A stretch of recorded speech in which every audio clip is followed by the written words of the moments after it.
All right, so this right here is my first video part. It's not my actual first video part. I had, I think, 4 video parts before this video part.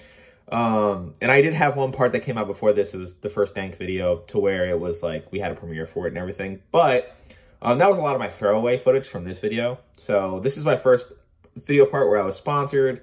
And, you know, I tried to do stuff with this footage. Like, they got some packages from America way back when. That shows you how old this video is. This skating actually got me free stuff.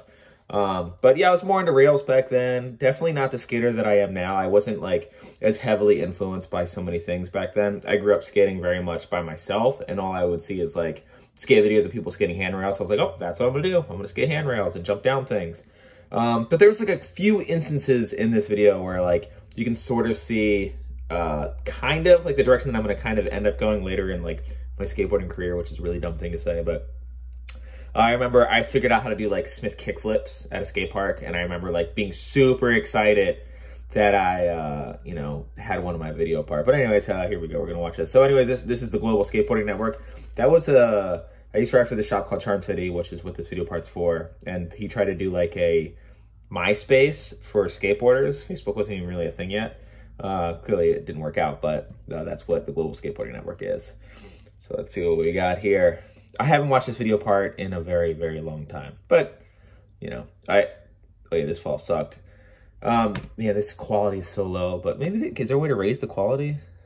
I think this is it. Oh no, that's it. That's as good as it gets.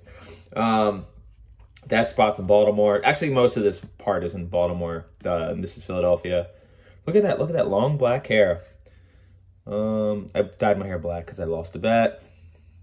That 9 stair is actually still there. People still do stuff down it.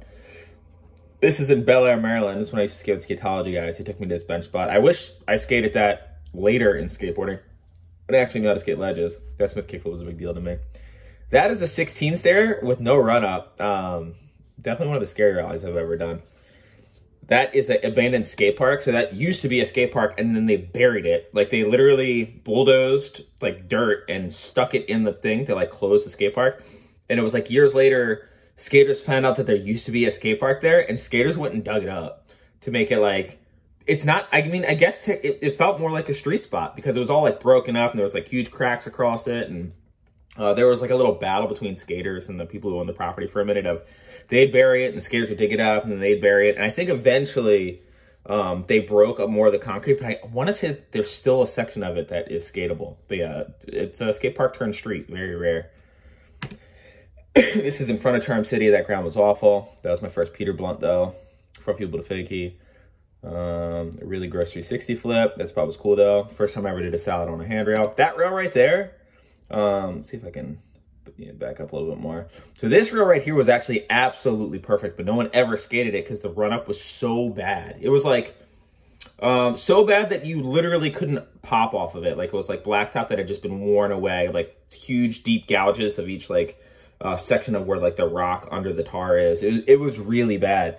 But Chris Metlick, he worked for Skatology. I reviewed his part not that long ago in that Skatology video that I made. Him and some of his friends went and like bondoed and like quick-created like a whole section of run up, like a good like 8 feet before it. So you'd ride on the super impossible to ride on ground, then you hit the smooth patch, and then you hit this like perfect square rail, which was like, it was a hot spot for a minute.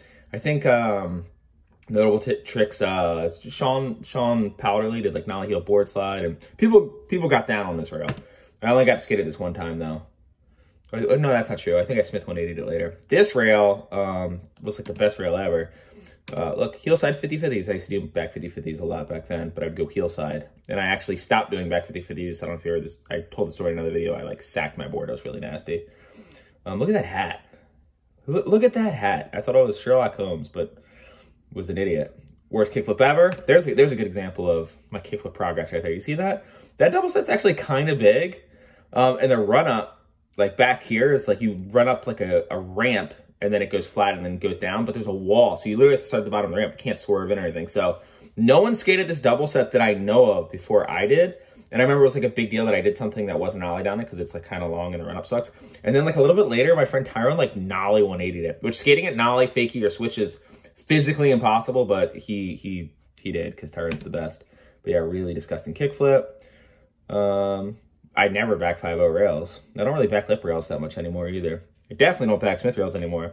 That was one of those like church rails where it was like the thin triangle on top so you can get your wheel caught under. And you could not pay me enough money to try to lock a backsmith on that because I just know my wheel would get stuck under it and I would cease to exist. This tall ledge, so I could only barley grind tall ledges. So we found a tall ledge for me to barley grind. That was a really cool ledge. This flat gap, I love this flat gap. It was like the perfect little like, oh, it's not that big, but it looks okay on film, so you can do any random trick you want over it. And you can like kind of use it in your part. And so, you know, there was no other way that I was going to be a film a Nollie 360 flip back then and actually have it make it in my part unless it was over that flat gap. That was built for me to get that clip. This spot was in Bethlehem, Pennsylvania. This guy, I used to be a frontside flip guy for sure. These are some, I don't even remember what America shoes these were. I miss being frontside flip guy. I need to get back to frontside flip guy. That front Hurricane, we shot a photo of it. It was a little blurry. And I was always so bummed about this. We shot the photo of it, and I think it was supposed to be in Focus magazine, and then they didn't run it. And then someone else also front Hurricane, the exact same rail, and the photo ended up getting used. And I remember thinking like, oh man, like it could have been in the magazine, but like, it was a small East Coast magazine, but it was like the cool magazine to be in. And it's funny, like looking back on it now, like, it's, you know, 1 billion people could have front Hurricane that rail. But at the time, I was a huge Daniel Shimizu fan, and I wasn't seeing too many front Hurricanes go down. So I remember being like really excited that like, oh my God, I front Hurricane like a street rail. Now it's like, you know, front Hurricane's a trick that everyone does on everything, and it is awesome. You can't really see because this is filmed terribly, but that rail's got a bunch of little kinks in it. It's like a kink for each stair. This isn't overexposed at all. I like how it went from an underexposed clip to an overexposed clip. This is that 3 block that everyone used to skate in Philadelphia that's gone now. This school used to have a ton of spots, and now it has none. That rail is the worst rail ever. There's a photo of this rail where there's a crack. It's seriously like 1.5 feet in front of the stairs. And I was so mental about cracks, and I could not skate over metal. Like if someone put a piece of metal down and taped it down, it just got in my head. So I was ollieing crazy early to get on this rail. Now the rail itself wasn't particularly tall. It was like a little bit lower than handrail, but I was gapping so far back. I remember it felt like it was like a giant rail. And then a little bit later, once again, the skatology guys went there and like fixed up the spot. But I was always stoked on the photo because you can see how like gnarly the crack is. But yeah, I was just ollieing really early. This is me trying to be a techie guy, like nose manual fella. There's not a lot of manual stuff in this, but I'm starting to sort of find like my feet in like the more, not technical skating, but not just jumping down rails and stuff like that. I had such a gross 360 flip. I'm so glad now that I still have a gross 360 flip. That was the first 5-0 kickflip I ever did. First feeble grind on a ledge I ever did. So at Flushing Meadow, that ledge is like angled like this on top. So it's easier to pinch a feeble like a rail because it comes up to the kind of a point. And I remember this line's really funny. That's the first feeble grind I ever did on a ledge where I learned how to pinch it. And then I did a 360 flip, but I actually like that 360 flip. And then this is where I learned frontside 360s. This ground right here, because it's kind of slippery and you can get a good scoop. So I learned 2 tricks and then I put them in this line. And I remember thinking that this was like the best line ever because I was like, oh, 2 new tricks. But it's, you know, the line's fine. I look at it now and I'm like, man, it's funny that the 360 flip's what stands out to me now. That flat gap was cool. Front shove, I wish I could front shove good still. Another back 5-0 on kind of a tall rail. I think I pinched that toe side. Nollie inward heel manual. I just figured out nollie inward heels, and like the idea was like, I'm just gonna nollie inward heel into this bank over and over again until I accidentally land a manual, and then I accidentally landed a manual. It was great. Back 180 a gap. I definitely don't back 180 stuff anymore. Not a terrible kickflip over a handrail. For that point in time in my life, that was like the best kickflip I've ever done. Nollie down that 11 stair, random little story about that. I was so scared of that nollie. Like I kept taking run-ups, and then I like nollie pop and bail. And the first one I stuck, which is the try before this one, I like landed on it, fell, and then I got up and I was like, I called myself a wimp or something like that because I had so much adrenaline going that I was just like, oh, I didn't do it because I was scared. Like not even fully comprehending, like, no, you actually went for that try. You're an idiot. Like that's how in my head I get when I'm like scared of stuff, which is probably why I don't do too much that I'm scared of anymore because I am a complete, utter buffoon when I try stuff that I'm scared of. But yeah, I was stoked on that nollie. That Smith kickflip I was also stoked on. I look at this bell bottoms. I was a Jason Dill fan too.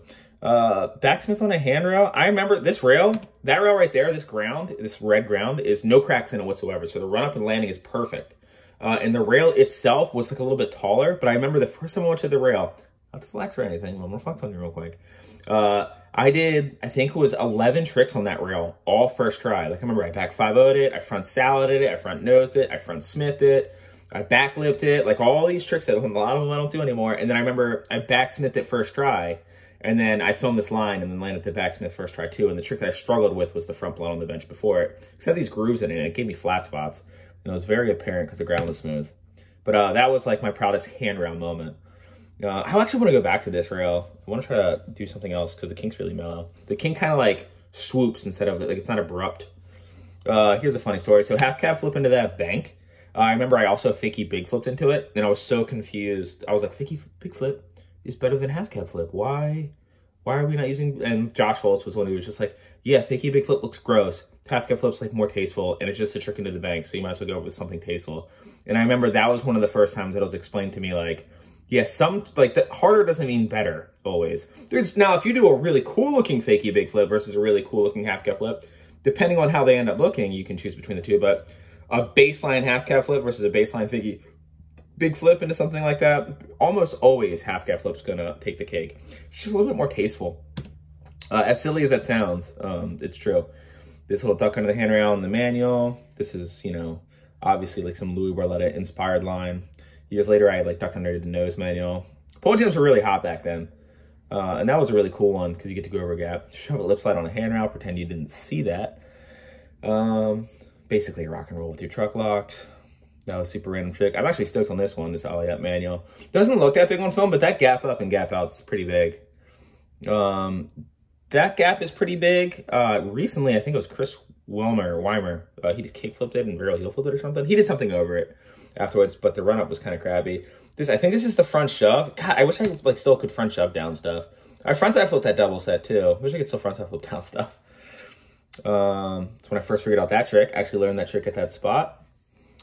That was stupid because they came to a stop. You're about to see something really atrocious in a second. Oh, you're going to be stoked. If you're familiar with the term, the AM shovel. Boom in the streets with the best outfit ever. Look, you see the little, let's look at that fake steez again real quick. Let's take a moment to appreciate this little crouch that I do when I land. Like, I did it solid. Yeah, worst dude. This kink actually kinks upward, so no one really skated it. It was like a regular down rail, but the kink is like angled up. So I remember the first couple times I tried to grind it, like you stuck. It's also made of that weird aluminum like material that you kind of dig into. So we waxed the crap out of this rail. I'm actually pretty proud that I did this. Alex Johns feebled it too. I remember he almost sacked it that day. Manual Vero flip. Worst skater ever. This was a really cool spot. Like, how often you get to skate a street Euro gap? Like, it was like actually like that. Like, no one quick created that or anything.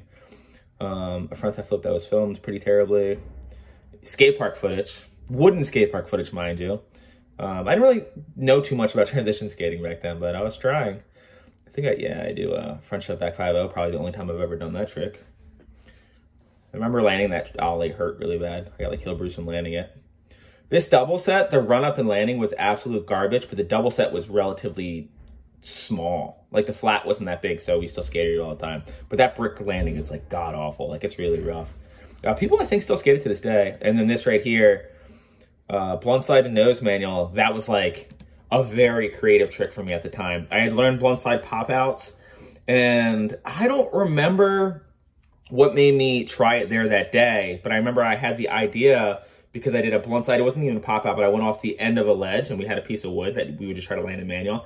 And I landed in a nose manual, like went off this little piece of wood. And I was like, oh man, like if I could pop out early and find the right spot. And then we randomly went to the spot, and I ended up doing that trick kind of fast for it being my ender. I remember it didn't take very long, but that is the second time that I had to ender at that exact spot. But yeah, that was like my first video part. Lots of great outfits, lots of great bell bottoms, lots of pink studded belts. Lots of terrible hair. It's pretty funny, like looking at that hair there and realizing that my hair now is even better. But yeah, that quick little review, little trip down memory lane. That was actually fun for me. I haven't watched that part in a while. Yeah, that's pretty much it.